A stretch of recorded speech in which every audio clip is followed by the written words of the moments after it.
샬롬, 6월 18일 목요일 하나님 나라를 시작하는 말씀 묵상 시간입니다. 오늘 우리에게 주신 말씀은 고린도전서 11장 17절에서 34절입니다. 작년 남자 삼순의 전용관 집사님께서 말씀을 읽어 주시겠습니다. 하나님의 말씀을 경청하십시오. 내가 명하는 이 일에 너희를 칭찬하지 아니하나니 이는 너희 모임이 유익이 못되고 도리어 해로움이라. 먼저 너희가 교회에 모일 때에 너희 중에 분쟁이 있다함을 듣고 어느 정도 믿거니와 너희 중에 파당이 있어야 너희 중에 옳다 인정함을 받은 자들이 나타나게 되리라. 그런즉 너희가 함께 모여서 주의 만찬을 먹을 수 없으니 이는 먹을 때에 각각 자기의 만찬을 먼저 갖다 먹음으로 어떤 사람은 시장하고 어떤 사람은 취함이라. 너희가 먹고 마실 집이 없느냐? 너희가 하나님의 교회를 업신여기고 빈궁한 자들을 부끄럽게 하느냐? 내가 너희에게 무슨 말을 하랴? 너희를 칭찬하랴? 이것으로 칭찬하지 않노라. 내가 너희에게 전한 것은 주께 받은 것이니 곧 주 예수께서 잡히시던 밤에 떡을 가지사 축사하시고 떼어 이르시되 이것은 너희를 위하는 내 몸이니 이것을 행하여 나를 기념하라 하시고 식후에 또한 그와 같이 잔을 가지시고 이르시되 이 잔은 내 피로 세운 새 언약이니 이것을 행하여 마실 때마다 나를 기념하라 하셨으니 너희가 이 떡을 먹으며 이 잔을 마실 때마다 주의 죽으심을 그가 오실 때까지 전하는 것이니라. 그러므로 누구든지 주의 떡이나 잔을 합당하지 않게 먹고 마시는 자는 주의 몸과 피에 대하여 죄를 짓는 것이니라. 사람이 자기를 살피고 그 후에야 이 떡을 먹고 이 잔을 마시지니 주의 몸을 분별하지 못하고 먹고 마시는 자는 주의 죄를 먹고 마시는 것이니라. 그러므로 너희 중에 약한 자와 병든 자가 많고 잠자는 자도 적지 아니하니 우리가 우리를 살폈으면 판단은 받지 아니하려니와 우리가 판단을 받는 것은 주께 징계받는 것이니 이는 우리로 세상과 함께 정죄함을 받지 않게 하려 하심이니라. 그런즉 내 형제들아 먹으러 모일 때 서로 기다리라. 만일 누구든지 시장하거든 집에서 먹을지니 이는 너희 모임이 판단받는 모임이 되지 않게 하려 함이라. 그 밖의 일들은 내가 언제든지 갈 때에 바로 잡으리라. 아멘. 요즘 결혼을 준비하는 청년들끼리 우스갯소리로 하는 말이 있다고 합니다. 결혼식에서 제일 기억에 남는 건 밥하고 신랑 얼굴이다. 만약 잔치에서 식사가 부족해 밥을 제대로 먹지 못하고 돌아간다면 그만큼 기분이 좋지 않은 일이 또 없습니다.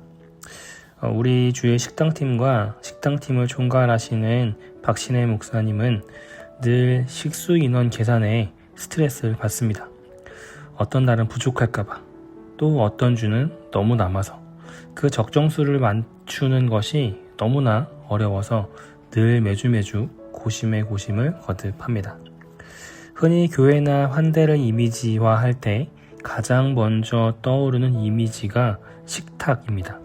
함께 둘러앉아 식사를 하는 것, 그것이 환대의 가장 적절한 이미지이자 초대교회에 어울리는 이미지입니다. 왜냐하면 함께 둘러앉은 식탁에는 위아래가 없기 때문입니다. 같은 밥과 반찬을 나누어 먹는 그 자리에는 서로에 대한 존중과 인정, 수평적 관계가 형성됩니다. 그러나 이런 수평적 공간인 식탁이 왜곡되는 경험을 우리는 심심치 않게 합니다. 유교 문화 안에서는 남성의 식탁과 여성의 식탁의 구분, 또한 종과 주인의 식탁의 구분이 그렇습니다. 어떤 물리적으로 식탁을 구분해 앉는 건 역시 식탁의 왜곡됨이지만 또 한 가지의 왜곡됨의 경험은 앞서 잔치에서 누군가는 배불리 먹었는데 누군가는 부족하게 먹고 돌아가는 그 장면 역시 식탁의 왜곡됨이라고 할 수 있습니다. 고린도 교회에는 역시 평등하고 환대의 존중인 자리인 이 식탁이 왜곡되어 있었습니다. 11장 성만찬에 대한 지적과 가르침은 이에 대한 문제에서 출발합니다. 이건 단순히 현대의 예전의 개념으로 예배 예식에 관한 말씀이 아닙니다. 그렇다고 실제 밥, 주일 식당의 밥 메뉴의 중요성을 말씀하시는 것도 아닙니다. 그 식탁에 함께 둘러 앉아야 할 서로에 대한 말씀입니다.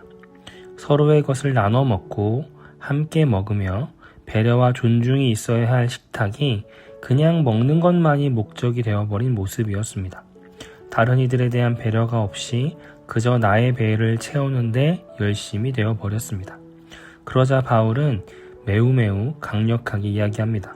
17절 내가 명하는 이 일에 너희를 칭찬하지 아니하나니 이는 너희의 모임이 유익이 못되고 도리어 해로움이라. 바울은 차라리 너희는 모이지 않는 것이 낫다고 말합니다. 모임의 목적은 단순히 기계적으로 모이는 것에 있지 않습니다. 매주일 우리가 모여 예배하는 것은 그저 그 모이는 것 그 자체가 예배가 되는 것이 아닙니다. 우리는 교회에 모이는 것이 아니라 교회로서 모이는 것입니다. 그런데 모이기는 하지만 교회로서의 모임이 아닌 모습을 고린도 교회는 보이고 있었습니다. 교회의 모습이 아닌 것이 바로 이 성만찬 밥에 관한 문제였습니다. 21절 말씀에 보면 이는 먹을 때에 각각 자기의 만찬을 갖다 먹음으로 어떤 사람은 시장하고 어떤 사람은 취함이라. 메시지 성경은 한자리에 모여서 주님의 만찬을 나누기는커녕 오히려 밖에서 많은 음식을 가져와 돼지처럼 먹는다고 하더군요. 그래서 어떤 사람은 따돌림을 당해 아무것도 먹지 못한 채 집으로 돌아가고 어떤 사람은 걷지 못할 정도로 술에 취해서 실려가기까지 한다더군요. 믿을 수가 없습니다. 라고 번역합니다. 누군가는 먹을 것이 없어 굶고 돌아가고 누군가는 너무 많이 먹어 몸을 가눌 수 없을 정도로 먹었다고 합니다. 이런 문제 상황 속 바울은 이렇게 권면합니다. 사람이 자기를 살피고 그 후에야 이 떡을 먹고 이 잔을 마실지니 주의 몸을 분별하지 못하고 먹고 마시는 자는 자기의 죄를 먹고 마시는 것이라. 사람이 각자 자기를 살피고 그 후에야 떡을 먹고 잔을 마시라고 말씀합니다. 이는 주님의 몸과 피에 어울리지 않는 방식으로 먹고 마시지 말고 합당한 방법으로 먹고 마셔야 한다는 것을 의미합니다. 어울리지 않는 방법이란 바로 그들이 서로를 기다리지 않는 것입니다. 상대에 대한 배려가 사라진 공동체, 자신의 유익만을 쫓는 공동체는 모여 있으나 도리어 모이지 않는 것이 나은 공동체입니다. 교회에 모이는 것이 아닌 교회로서 모이는 것은 바로 이런 모습을 뜻합니다. 단지 특정한 공간, 특정 예식에 참여한다 하여 그것이 교회가 되고 예배가 되며 그리스도인의 책임을 다한 것이 아닙니다. 그리스도의 십자가와 성만찬의 본래적 의미를 담아내야 합니다. 이를 위해 모인 사람들의 교회이며 이들이 서로를 위해 하는 배려와 섬김이 예배입니다. 바라기는 우리 우신교회가 서로를 위한 기다림이 있는 공동체가 되기를 원합니다. 서로를 이해하고 배려하며 나만의 유익을 쫓는 것이 아니라 상대의 유익을 위해 서로의 얼굴을 바라보는 공동체가 되기를 원합니다. 이 아침에 우리 높은 뜻 우신교회란 이름으로 우리를 불러주심을 기억하시며 건강한 공동체가 될 수 있도록 함께 중보해 주시면 좋겠습니다. 또한 우리 일상에서 이러한 정체성을 잊지 않고 오늘을 살아가기를 바랍니다. 점점 더 개인화되고 도구화되는 세상 속에서 여전히 누군가를 향한 사랑과 다정함이 세상을 살아가는 올바른 방식임을 믿고 그렇게 오늘을 살아갈 수 있기를 원합니다. 이를 위해서 나와 서로를 위해 함께 이 아침 기도해 주시면 좋겠습니다. 우리 함께 기도하겠습니다. 사랑의 하나님, 교회에 모이는 것이 아닌 교회로서 모이는 것임을 기억하게 하옵소서. 그리하여 우리 공동체가 서로에 대한 기다림과 배려가 있는 모임이 되길 원합니다. 또한 점점 더 개인화되어가는 현실 속 여전히 사랑이 진리이고 다정함이 세상을 살아가는 올바른 방식임을 믿고 오늘 누군가를 기다리고 발맞추며 살아가는 세상 속 그리스도인이 되게 하옵소서. 예수님의 이름으로 기도드립니다. 아멘. 네, 오늘 레마의 말씀 사연 읽어드리겠습니다. 샬롬, 작년 남자 삼순의 전용관 집사입니다.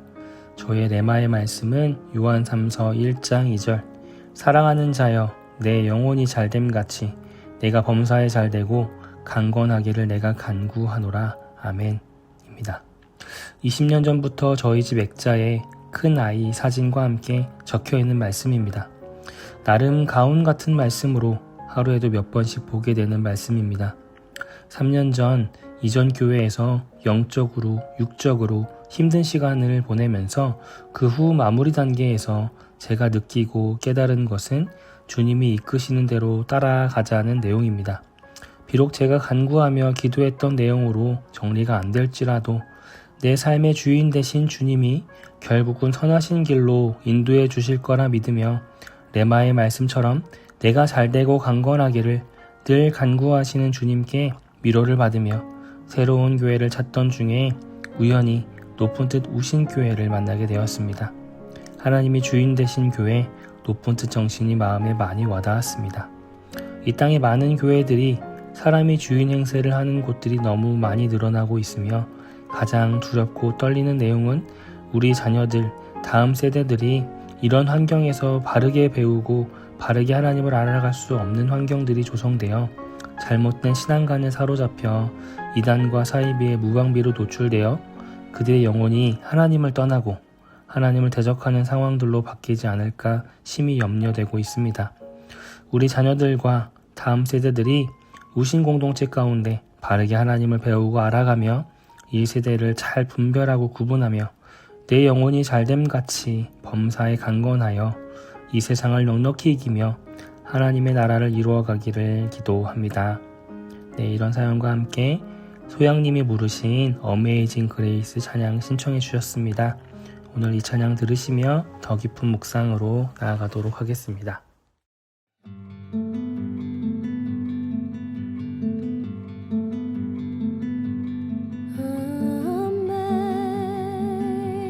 Amazing grace, how sweet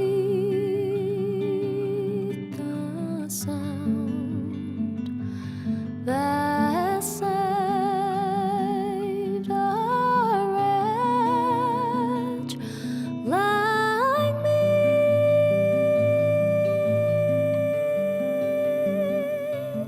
I once was lost, but now I'm found.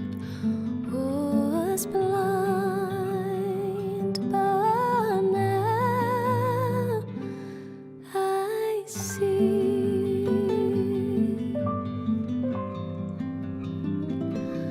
나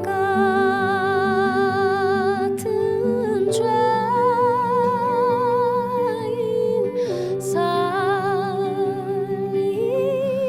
살리신 주 내 놀라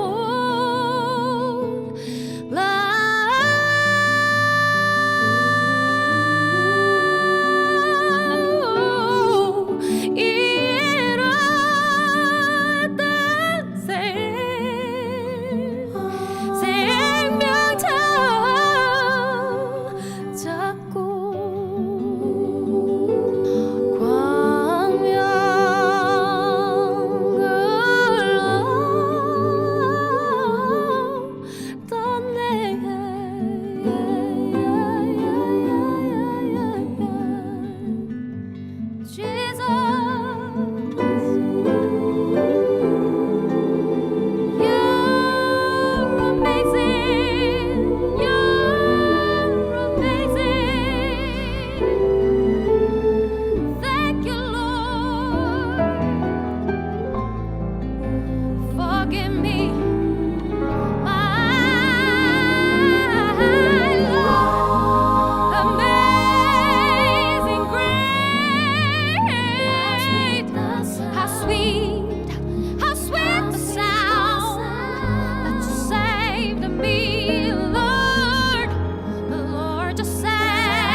있으리